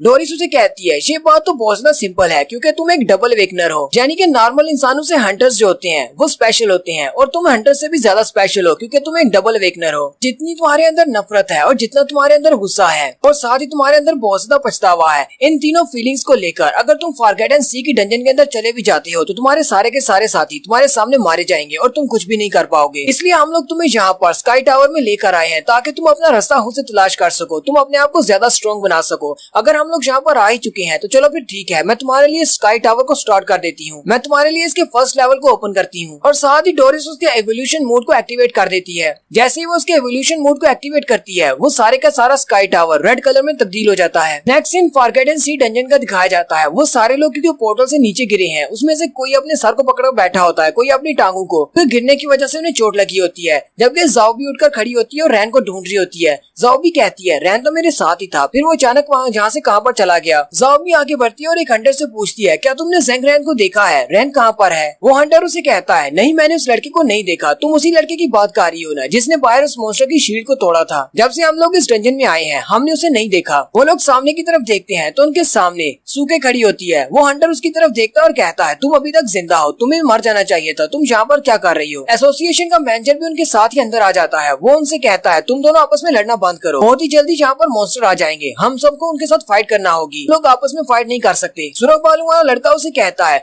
फर्स्ट वेव मॉन्स्टर्स का क्या मतलब है, क्या हमें यहाँ पर छोटे मॉन्स्टर से फाइट करना पड़ेगी, बॉस कहाँ पर है। एसोसिएशन का मैनेजर उन सब से कहता है मेरी बात का यकीन करो, हालांकि मैं एक हंटर नहीं हूँ लेकिन मैं एसोसिएशन में काम करता हूँ इसलिए मुझे इन सब के बारे में बहुत कुछ पता है। मैंने फॉरगेटन सी की डंजन के बारे में बहुत कुछ पढ़ा है। यहाँ पर थोड़ी देर में मॉन्स्टर्स की फर्स्ट वेव आएगी, वो मॉन्स्टर्स हम पर अटैक करेंगे और उसके बाद बहुत ही जल्दी यहाँ पर बॉस भी आ जाएगा, इसलिए हम सब लोगों को तैयार होना होगा। उसी वक्त एक जोरदार हवा चलती है और सामने से मिट्टी उड़ती हुई आती है। वो सारे लोग कहते हैं लगता है कि सब कुछ स्टार्ट हो गया है, बहुत ही जल्दी यहाँ पर मॉन्स्टर्स आने वाले हैं। एसोसिएशन वाला मैनेजर उन सब से कहता है मैंने इस बारे में सुन रखा है कि जब हमारे सामने येलो डस्ट उड़ती हुई नजर आएगी तो उसी के साथ गुम हुए लोगों के सामने सी और सैंड के गार्ड्स उनके सामने अपीयर होंगे। तो थोड़ी ही देर में उनके सामने एक बड़ा सा गार्ड सामने खड़ा होता है। उस गार्ड के पंख भी होते हैं और उसके हाथ में एक बड़ा सा ग्रिमवार होता है, यानी कि एक बुक होती है। वो उन सब से कहता है, तुम सब लोग यहाँ पर क्या करने के लिए आए हो, कौन हो तुम सब लोग। वो सारे हंटर्स उसकी तरफ देखते हैं और कहते हैं, इसका नाम त्रोथ है, ये इजिप्शियन गार्ड में से एक गार्ड है, इसे मौत का देवता भी कहा जाता है। इसके हाथ में ग्रिमवार है जिसके अंदर सभी लोगों के नाम लिखे हुए हैं जिन लोगों ने मरना है। इसके अलावा इसे इस रेत के समुद्र यानी फॉरगेटन सी डंजन का गेटकीपर भी कहा जाता है। त्रोथ उन सब से कहता है, तुम सब लोग कौन हो, यहाँ पर क्या करने के लिए आए हो और कहाँ पर जा रहे हो। त्रोथ उनके सामने अपनी बुक को खोलता है और उसमें से लाइट चमकता है। उनके सामने अपनी विजडम को दिखाने के लिए कुछ बड़े बड़े मंत्र बोलता है और साथ ही उन सब से कहता है, अब जबकि गॉड ऑफ त्रोथ यहाँ पर आ चुका है, मैं तुम सब लोगों के लिए तुम्हारे लिए जजमेंट को पास करूंगा। मैं तुम्हारे अंदर झांक कर देखूंगा कि तुम अच्छे हो या बुरे हो। तुम लोग अपने आप को मुझसे छुपा नहीं सकते। वो सारे त्रोथ की बात सुनने के बाद कहते हैं, आहिर जी क्या बकवास कर रहा है, हमें तो कुछ भी समझ नहीं आ रही। और ये यहाँ पर कर क्या रहा है, ये हमारे सामने क्यों आया है, अगर इसने हम पर अटैक नहीं करना तो। यहाँ पर जो सैंड स्टॉर्म है वो तो बहुत ज्यादा बढ़ता जा रहा है, मेरी तो हेल्थ अभी तक रिकवर नहीं हुई पहले वाले अटैक की वजह से। गिल्ड लीडर उन सब से कहता है, सभी लोग इकट्ठे हो जाओ, हम सब लोग मॉन्स्टर्स का मुकाबला करेंगे। अगर यहाँ पर कोई मॉन्स्टर्स आते हैं, उसका टेक्नीशियन उसे कहता है, बॉस यहाँ पर सैंड स्टॉर्म बिल्कुल भी कम नहीं हो रहा, क्या हम लोग अभी भी आगे बढ़ेंगे। सुरख बालू वाला लड़का उन सब से कहता है, तुम लोग तो बहुत ज्यादा डरपोक हो, चलो फिर मेरी तरफ देखो मैं कैसे आगे बढ़कर इस टोथ को मारता हूँ। सुरख बालू वाला लड़का अपनी बड़ी सी स्वॉर्ड निकालता है और उस पर अटैक करने के लिए आगे बढ़ता है, जबकि तोत उसे कहता है, जिन लोगों के दिल में बुराई होगी वो मेरी जजमेंट को संभाल नहीं पाएंगे, उसका वेट बर्दाश्त नहीं कर पाएंगे। और साथ ही वो अपने ग्रिमवार को ओपन करता है, उसके अंदर से बहुत ही तेज लाइट निकलती है, रोशनी का एक बड़ा सा टावर बन जाता है। तोत उन सब से कहता है, अब मैं तुम सब के ऊपर अपनी जजमेंट को नाजिल करने वाला हूँ, देखते हैं तुम में से कितने लोग अच्छे हैं और कितने लोग बुरे हैं, कौन पास होते हैं और कौन फेल होते हैं। साथ ही नेक्स्ट सीन स्काई टावर का दिखाया जाता है जहाँ पर रैन उन मॉन्स्टर्स को मार रहा है। रैन अपने सामने आने वाले सारे मॉन्स्टर्स को मार देता है। उसी वक्त उसके पास विंडो ओपन होती है और कहा जाता है, कंग्रेचुलेशंस, तुमने 9th फ्लोर को क्लियर कर लिया है। हर फ्लोर पर उसे छोटे मॉन्स्टर्स का सामना करना पड़ता है और वहाँ पर एक बॉस भी होता है। अब रैन 10वें फ्लोर पर जाने वाला है। रैन कहता है, 9th फ्लोर तक पहुँचना तो बहुत ज्यादा आसान था, मुझे लगा था कि स्काई टावर काफी ज्यादा मुश्किल हो सकता है। रैन कहता है, ये स्काई टावर तो बहुत ज्यादा सिंपल है, जितना हम लोग ऊपर की तरफ जाते हैं उतना ज्यादा लेवल अप होता जाता है, यानी कि मॉन्स्टर्स ज्यादा पावरफुल होते जाते हैं। मुझे ये नहीं पता कि स्काई टावर्स के ऊपर मंजिलें कितनी हैं, यानी कि इसके इतने ज्यादा फ्लोर्स हैं, लेकिन मुझे इस टावर के सिस्टम के बारे में पता है कि जब हम लोग 10वें फ्लोर तक पहुंचने हैं तो हमें फ्लोर के बॉस से फाइट करना पड़ती है। 10वें फ्लोर पर सिर्फ एक ही बॉस होता है, छोटे मॉन्स्टर्स नहीं होते। जैसे ही हम लोग उस बॉस मॉन्स्टर को मार देते हैं तो हमारे सारे के सारे रिवॉर्ड्स को कैलकुलेट किया जाता है और हमें नई एबिलिटीज मिलती हैं। रैन सीढ़ियां चढ़ते हुए 10th फ्लोर की तरफ चला जाता है और कहता है, लगता है कि मैं 10th फ्लोर तक पहुंच चुका हूँ, चलो फिर चल के बॉस को देखते हैं कि वो कितना ज्यादा स्ट्रॉन्ग है। रैन कहता है, अब पता नहीं ये बॉस कैसा होगा, कोई बहुत ज्यादा स्ट्रॉन्ग होगा या फिर वीक वाला होगा। वो जैसे ही ऊपर जाता है तो सामने एक बंदा अपनी तलवार रखकर बैठा होता है। उस बॉस का नाम स्कारलेट सोल डिफेंडर होता है। वो एक ह्यूमनॉइड टाइप का मॉन्स्टर होता है। रैन जब वहाँ पर 10th फ्लोर पर पहुँचता है वो कहता है, चलो फाइनली कोई तो यहाँ पर आया जिसने इस मोड को एक्टिवेट किया है, मुझे तो पता नहीं कितने साल हो गए किसी के साथ फाइट किए हुए। रैन जल्दी से अपने डैगर्स निकाल लेता है और कहता है, ये मॉन्स्टर तो इंसानों की भाषा बोलता है, लेकिन ऐसा कैसे हो सकता है। रैन कहता है, मुझे तो लगा था कि 10वें फ्लोर का मॉन्स्टर बहुत ज्यादा वीक होगा, लेकिन ये मॉन्स्टर तो इंसानों की भाषा बोल सकता है, यानी कि ये एक इंटेलिजेंट मॉन्स्टर है। ये तो सिर्फ अभी 10वां फ्लोर है, 20वें फ्लोर पर पता नहीं कौन सा मॉन्स्टर मिलेगा। स्कारलेट सोल डिफेंडर उसे कहता है, इस मोड ने मुझे पता नहीं कितने सालों से यहाँ पर पकड़ कर रखा हुआ है, तो मुझे याद भी नहीं मुझे यहाँ पर कितने ज्यादा साल हो चुके हैं, लेकिन है अब मुझे फाइनली किसी के साथ फाइट करने को मिलेगी और साथ में किसी के साथ बात भी कर सकता हूँ। का खड़ा हो जाता है और कहता है, बहुत ही कम लोग ऐसे होते हैं हंटर्स में से जिन्हें डबल वेकनिंग मिलती है और वो इस इवोल्यूशन मोड को एक्टिवेट करते हैं और मुझे फाइट करने का मौका मिलता है। स्कारलेट बॉस उसे कहता है, तुम्हें मुझे मारना होगा ताकि तुम अगले फ्लोर तक जा सको बाकी के इंसानों की तरह जो कि यहाँ पर आए थे। अगर तुम मुझे हरा नहीं सके तो तुम आगे नहीं जा पाओगे। रैन उसे कहता है, तुम्हें परेशान होने की जरूरत नहीं, मैं तुम्हें जरूर मारूंगा क्योंकि मुझे यहाँ पर 10वें फ्लोर पर फंसना नहीं है, मुझे ऊपर जाना है। स्कारलेट बॉस का साइज बहुत ज्यादा बड़ा होता है, वो उसके सामने सीना तान कर खड़ा हो जाता है और कहता है, मैं तुम्हारे किसी एवरेज बॉस जैसा नहीं हूँ, मुझे तुम बहुत ज्यादा अंडर एस्टिमेट कर रहे हो, मेरे पास इंटेलिजेंस है, यानी कि मैं तुम्हारे अटैक्स को काउंटर अटैक कर सकता हूँ। रैन उसे कहता है, डंजन के अंदर जो मॉन्स्टर बॉस होते हैं वो भी तुम्हारी तरह के ही होते हैं, तुम सिर्फ बात कर सकते हो और वो बात नहीं कर सकते, तुम में और उनमें कोई ज्यादा डिफरेंस नहीं है, चलो जल्दी से बातें खत्म करो और अटैक करो। स्कारलेट बॉस उसे कहता है, तुम तो बहुत ही बुरे हो और बहुत ही बदतमीज हो, अगर तुम ऐसे ही चाहते हो चलो फिर ठीक है, मैं अटैक करता हूँ। और वो अपनी तलवार को उठाता है और उसके ऊपर घुमाकर स्लैश लगाता है, लेकिन जैसे ही वो अपनी तलवार को घुमाकर रैन के ऊपर अटैक करता है, रैन अपने फैंटम स्किल को एक्टिवेट करता है और उसकी तलवार उसकी बॉडी के आर पार हो जाती है। साथ ही रैन जंप करते हुए उसके ऊपर चला जाता है और उसे कहता है, तुम तो मेरे शैडो को भी नहीं पकड़ सकते और मुझे लगा था कि तुम बहुत ज्यादा टफ हो।